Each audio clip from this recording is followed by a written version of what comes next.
ہاتھ میں نہیں رہے، کچھ ہاتھ میں نہیں رہے گا، صرف تبلیغ پہ آ کے نزلہ گردا جی ہم نے تبلیغ چھوڑ دی کہ ہم تبلیغ والے ایسے ہیں، کیا کرنی تبلیغ؟ تبلیغ اسی نبی کا امر ہے جس نے ہمیں شریعت دی ہے، تو مجھے کرنا ہے۔ سارے تبلیغ والے برے ہوں مجھے کرنا ہے، سارے تبلیغ والے اچھے ہوں مجھے کرنا ہے، سارے مسلمان کوئی اچھے ہیں، اکثریت تو بروں کی ہے، تو ہم کلمہ بھی چھوڑ دیں، پھر اسلام بھی چھوڑ دیں کہ مسلمان بہت برے ہیں اسلام چھوڑ دو۔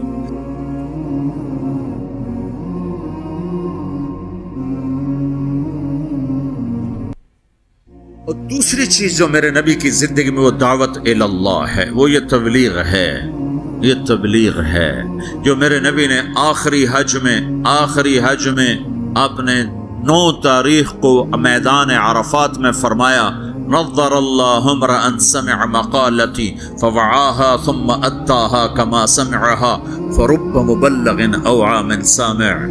میں نے حدیث میں دعاؤں کی کتابیں پڑھی اور صبح شام کی دعائیں یاد کی، قرآن کی دعائیں، صبح شام کی دعائیں۔ یہ جو دعا میرے نبی نے دی ہے، کسی کو یہ دعا نہیں دی جو اللہ نے یہاں تبلیغ کے کام کرنے والوں کو دعا دی۔ عجب لفظ ہے نضر اللہ عمرا۔ پہلے میں تمہیں ترجمہ کر کے بتاتا ہوں۔ میرے نبی نے کہا یا اللہ جو میرا پیغام لوگوں تک پہنچائے ہیں، تم سمجھتے ہو کہ تبلیغ صرف تبلیغی جماعت والوں کا کام ہے، جس کا چلہ لگا 3 چلے گا وہ تو تبلیغ کرے گا، ہم ڈالر کمائیں گے، اور تم سمجھتے ہو کہ تبلیغ صرف نیک لوگوں کا کام ہے، ہم تم گناہگار لوگ ہیں، ہم کیا تبلیغ کریں گے، جی ہمارا تو اپنا ہی عمل نہیں، ہم نے کیا تبلیغ کرنا۔ یہ ساری باتیں شیطان کا چلایا ہوا چکر ہے۔ سنو میرا رب، میرا نبی فرما رہے ہیں یا اللہ میرے جس امتی نے میری بات کو سنا، فوعاها اسے محفوظ کیا، ثم اداها كما سمعها خود عمل ہے یا نہیں آگے پہنچایا، خود عمل ہے یا نہیں لیکن آگے پہنچایا۔ پہلی جماعت مولانا الیاس صاحب نے بھیجی، پہلی جماعت، جس جماعت کے بعد آج اتنے بڑے نقشے بنے ہوئے ہیں، پہلی جماعت گئی واپس آئی، ہاں بھائی سناؤ کیا کیا؟ کہا جی حقو پیا، حقا نہیں ہوتا پنجاب ہندوستان میں بھی ہے، پاکستان میں، کہا جی حقو پیا، میں باتی تھا نا، حقو پیا، گنجی کھائی، گنجی وہ میٹھے چاول کو کہتے ہیں، گنجی کھائی، مہری کھائی، مہری وہ جو بناتے ہیں، لسی میں جو بناتے ہیں، تو ان کی تعظیم، اور سوئے اور آ گئے، شاباش انقلاب آ گیا، بہت بڑا کام کیا، بہت بڑا کام کیا۔ تو تم بھی اب پاناما میں اس پہلی جماعت کی طرح ہو کہ تم نوجوان اکثر ہو چکے ہیں، بوڑھے تھوڑے ہو چکے ہیں، نئی نسل پروان چڑھ چکی ہے، اب تمہیں تبلیغ کا کام کرنا ہے، تم جاؤ، کھا کے آ جاؤ، سو کے آ جاؤ، پی کے آ جاؤ، جو مرضی کر کے آ جاؤ، بیچ سے گزر کے آ جاؤ، لیکن تم نے بہت بڑا کام کیا کہ تمہارے قدم اللہ کی نسبت سے اٹھے ہیں، یہ ضرور رنگ لائیں گے۔ میرے تو ذمہ میں ہے اگرچہ بت ہیں جماعت کی آستینوں میں، مجھے ہے حکم اذان لا الہ الا اللہ۔ مجھے تو صدا لگا، تم لوگ پھیری نہیں لگاتے ہو، سودا بیچتے ہو کہ نہیں بیچتے ہو؟ ارے بکتا ہے کہ نہیں بکتا؟ پھیری لگانے سے سودا بکتا ہے۔ تم لا الہ الا اللہ کی پھیری لگاؤ، تمہیں بڑے خریدار ملیں گے۔ تم نے پھیری لگانا ہی چھوڑ دیا ہے، صرف ڈالر بنانے کے چکر میں پڑ گئے ہو۔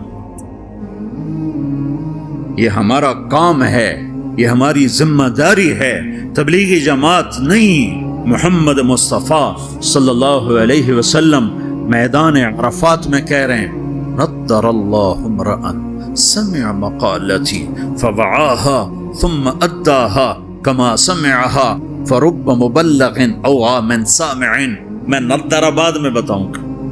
یا اللہ جو میرا امتی، جو تیرا بندہ میرا پیغام سنے، پھر اسے محفوظ کرے، پھر آگے پہنچا دے، عمل کرے یا نہ کرے، اس میں ہے ہی نہیں۔ ایک اور حدیث سا سناتا ہوں، من یاخذ عنی هؤلاء الکلمات فیعمل بہن او یعلم من یعمل بہن، یہ صحاح ستہ کی روایت ہے۔ آپ نے کہا کوئی ہے مجھ سے کچھ باتیں لے لے یا خود عمل کر لے، نہیں کر سکتا تو کسی عمل کرنے والے کو بتا دے۔ تو اگر عمل کرنا شرط ہوتا تبلیغ کے لیے تو میرا نبی یہ تو نہ کہتا۔ تو ابو ہریرہ کہنے لگا یا رسول اللہ میں تیار، مجھے بتائیں یا اللہ، جو میرا امتی تیرا بندہ میرا پیغام سنے اور اسے آگے پہنچا دے، جیسے سنا تھا آگے پہنچا، تو یا اللہ تو اسے نظرت عطا فرما۔ نظرت، یہ لفظ آپ یہاں پاناما میں سمجھ نہیں سکتے، چونکہ آپ کے یہاں خزاں ہے ہی نہیں، اور یہ سمجھ میں آتا ہے جب خزاں دیکھتی ہو، پتجھڑ۔ دسمبر میں آ کر ہمارے ہاں پتے جھڑ جاتے ہیں، جنوری میں پتے جھڑ جاتے، درخت ننگے ہو جاتے، بالکل ننگے ہو جاتے، اور قرآن میں یہ لفظ آیا تعرف فی وجوہہم نظرۃ النعیم، تو دیکھے گا ان کے چہروں پر نعمتوں کی نظرت۔ ابھی میں ترجمہ بعد میں کرتا ہوں۔ وَلَقَّاهُمْ نَظْرَةً وَسُرُورًا، ہم نے انہیں سرور بھی دیا، نظرت بھی دی۔ نظرت ظاہر کی چیز ہے، سرور اندر کی چیز ہے۔ اب نظرت کیا ہے؟ جنوری تک پتے گرتے ہیں، درخت ننگے ہو جاتے ہیں، جب فروری کے پہلے ہفتے میں ذرا ٹھنڈک کم ہوتی ہے تو پھر شگوفے نکلتے ہیں اور پتے نکلتے ہیں۔ ان پتوں میں 3 چیزیں ہوتی ہیں، ایک بڑا خوبصورت سبز رنگ ہوتا ہے، دوسرا اس میں چمک ہوتی ہے، تیسرا وہ نرم و نازک ہوتا ہے۔ جب وہ مارچ میں آتا ہے تو چمک ختم ہو جاتی ہے، نرمی رہتی ہے اور سبزہ رہتا ہے۔ جب اپریل آتا ہے تو اس کی نرمی بھی ختم ہو جاتی ہے، چمک بھی ختم ہو جاتی ہے، صرف سبزی رہ جاتی، سبزہ رہ جاتا ہے، سبز رنگ رہ جاتا ہے۔ یہ جو اس کے اندر 3 خوبیاں جمع ہوتی ہیں، ایک چمک، ایک رنگ اور ایک اس کی لچک اور نرماہٹ، یہ تین چیزیں ہمارے علاقے میں درخت کے پتے کو صرف 1 مہینے کے لیے نصیب ہے۔ اس کو کہتے ہیں بہار۔ دنیا میں ناممکن ہے ایسی بہار مستقل قائم رہے۔ اپریل میں جاتے ہی بس اس کا ایک روپ رہ جائے گا سبز، باقی 2 روپ ہوا لے جائے گی، تپش لے جائے گی۔ یہ دنیا میں نہیں ہو سکتا۔ تو میرا نبی کہتا ہے یا اللہ، جو میرا امتی، جو تیرا بندہ میرا یہ پیغام لے کے لوگوں تک پہنچے، اسے تو ایسی بہار دے جس میں خزاں نہ ہو، اسے تو ایسا خوبصورت کر دے جس کے پیچھے بدصورتی نہ ہو، اسے ایسی خوبصورت زندگی دے جس کے پیچھے بدصورتی نہ ہو، اس کے اندر کو خوبصورت کر دے، باہر کو خوبصورت کر دے، خوشحال کر دے، آباد کر دے، نہال کر دے، آباد کر دے، دنیا میں بھی خوبصورت بنا دے، آخرت میں بھی خوبصورت بنا دے۔ نظر اللہ، آگے مفعول فی ذکر نہیں کہ کہاں یہ بہار ہو، تو دنیا میں بھی آخرت میں بھی، دنیا میں بھی آخرت میں بھی۔ کہ یہ دعا کسی کو نہیں دی سوائے تبلیغ والوں، جو بھی تبلیغ کرے، میں کروں آپ کرو، جو کرے، یا اللہ جو میرا یہ کام کرے اس کی زندگی میں خزاں نہ آئے، اس کی زندگی میں بہار۔ کون سی بہار؟ وہ 3 صفت والی بہار کہ چمک بھی ہو، رونق بھی ہو، حسن بھی ہو، جمال بھی ہو، کمال بھی ہو، اور زوال سے پاک کر دے۔ یہ دعا ہے جو تبلیغ کا کام کرے گا، اور ذمہ داری ہے۔ آپ نے 11 تاریخ کو فرمایا، 10 تاریخ کو مینا کی وادی میں فرمایا فَلْيُبَلِّغِ الشَّاهِدُ الْغَائِبُ، میرا پیغام آگے پہنچاؤ۔ تو اب جب ہم نے پہنچانا ہے تو ہم نے تو کرنا ہے، عمل ہے یا نہیں، کرنا تو ہے، اچھا عمل ہے یا برا عمل ہے، کرنا ہے۔ پھر دوسری بات یہ ہے، پتہ نہیں کس کی تو فعل اللہ تعالیٰ ہماری بھی بخشش کر دے۔ جنت میں لوگ جا رہے ہوں گے اور ادھر مجرم کھڑے ہوں گے، جہنم والے کھڑے ہوں گے، تو جنت میں لوگ جا رہے ہوں گے تو جہنم کی صفوں میں سے ایک آدمی کہے گا بھائی صاحب، ایک جنت، بھائی صاحب، تو کھڑا ہو جائے گا، آپ نے مجھے پہچانا؟ کہے گا نہیں۔ کہا میں نے دنیا میں آپ کو وضو کی ضرورت تھی تو میں نے آپ کو وضو کا پانی دیا تھا، یا یوں آتا ہے میں نے آپ کو پیاس تھی، میں نے آپ کو پانی پلایا تھا، یاد آیا؟ کا ہاں یاد آیا۔ کہ دیکھو میری جہنم کا فیصلہ ہو گیا ہے، میری سفارش تو کر دو۔ تو وہ کہے گا یا اللہ یہ تیرے اس بندے نے میرے اوپر ایک احسان کیا ہے، مجھے یاد دلایا ہے، میرا جی نہیں چاہ رہا کہ میں اس کے بغیر جنت میں جاؤں، اللہ اس سے بھی میرے ساتھ کر دے۔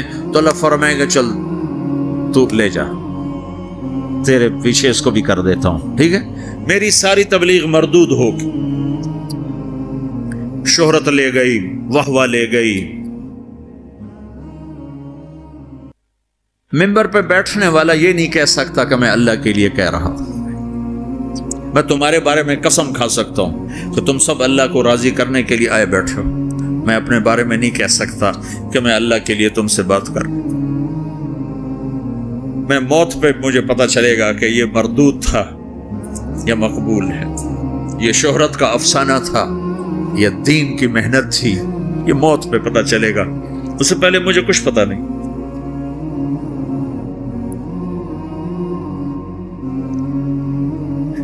ایک بڑے آدمی تھے یوسف بن حسین، بغداد میں بہت بڑے محدث، مفسر، خطیب۔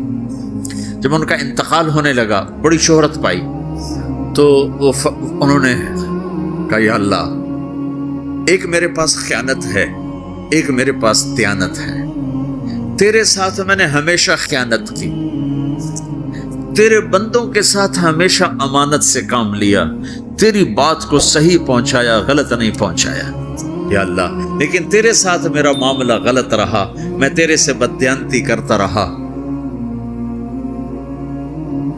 یا اللہ میری دیانت کے بدلے میری خیانت کو معاف کر۔ یہ کہتے کہتے ان کا انتقال ہو گیا۔ تو خواب میں اپنے کسی دوست کو ملے تو انہوں نے پوچھا آپ کے ساتھ کیا ہوا؟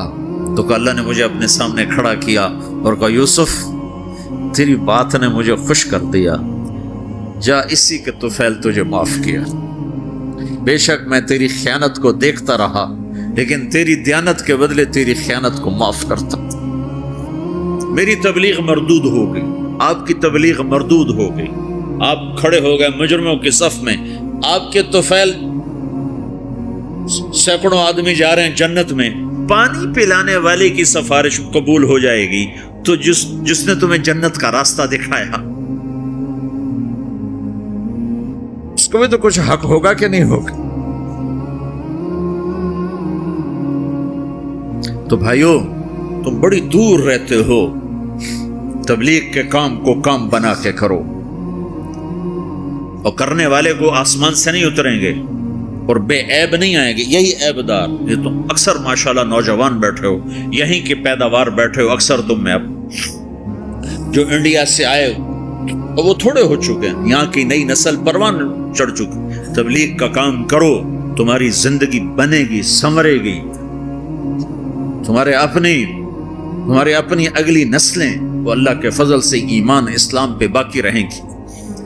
اگر تبلیغ کی محنت مٹ گئی تو کچھ باقی ہاتھ میں نہیں رہے، کچھ ہاتھ میں نہیں رہے گا، اور اسے اپنا کام سمجھ کے کرو۔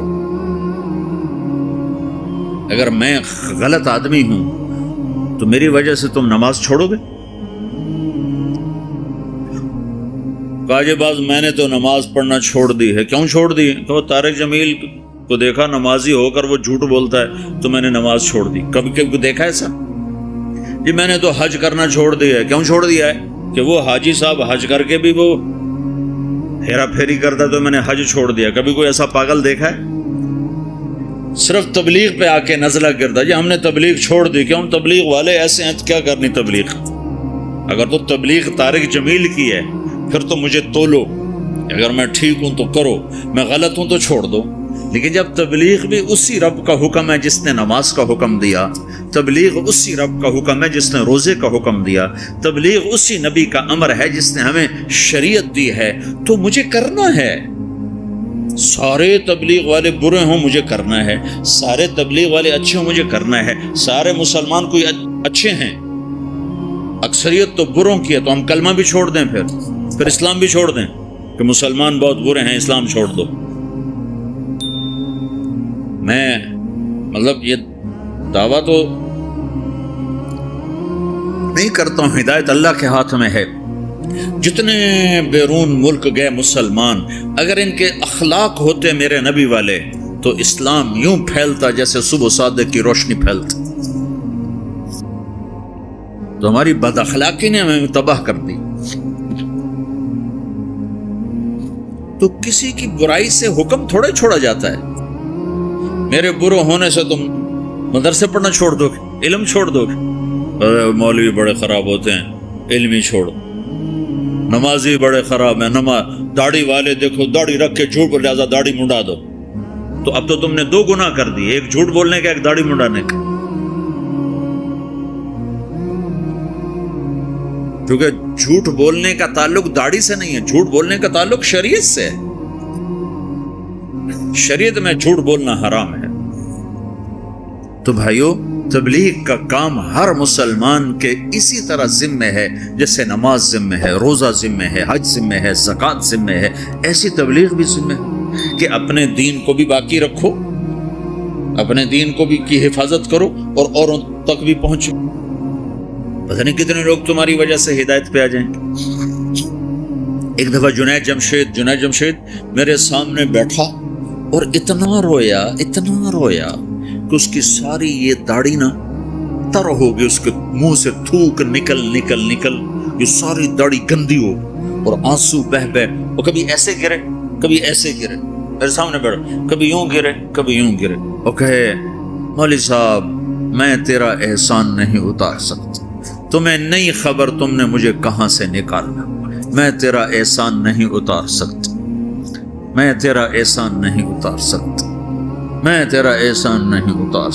تمہیں نہیں خبر تم نے مجھے کہاں سے نکالا. اور روتے ادھر گرے, مجھے کیا خبر وہ کیا کرتا تھا.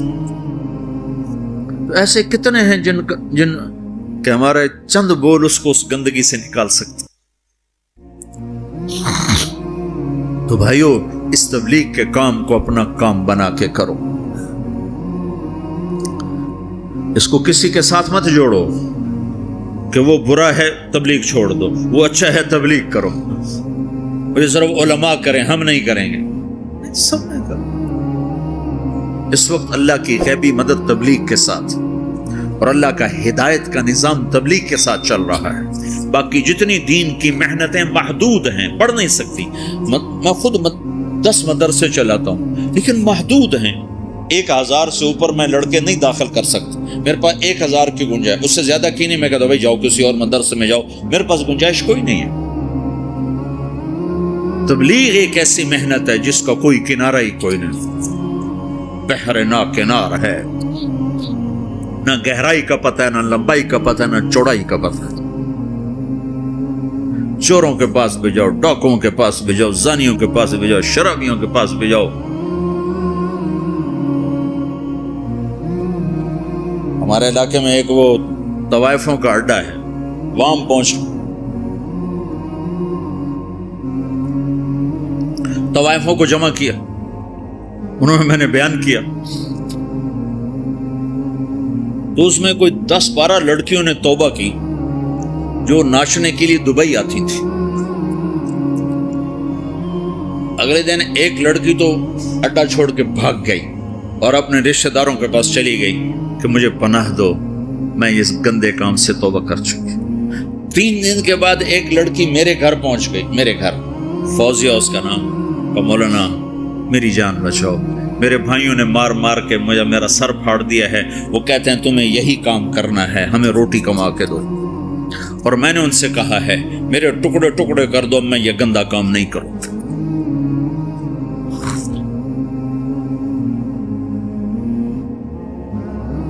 ہم نے تو ہر ایک کے پاس جانا, پتہ نہیں کون کس وقت ہدایت پر آ جائے. تو بھائیو, میری آج کی اس مجلس کا خلاصہ 2 باتیں ہیں. ایک یہ کہ دین اپنے اندر لاؤ, دوسری ہے دین کو لوگوں تک پہنچاؤ. اور دین کی بنیاد ہے اللہ سے تعلق, اللہ کے حبیب کی شریعت, اور آپ کی شریعت میں 2 چیزیں ہیں, ایک عبادت, ایک اخلاق. اس سے آپ کی زندگی مکمل ہوگی, آپ ایک خوشبودار ہوگے. اس کو لے کر پھرو. تو نیت کرتے ہو سارے بھائی, 4 مہینے, جن کے 4 مہینے نہیں لگے وہ آج نیت کر لو 4 مہینے لگانے کی, ٹھیک ہے نا. جب تمہیں اللہ اس کی توفیق دے 4 مہینے کی, سارے بھائی نیت کر لو. کرتے ہو نا بھائی سارے بھائی؟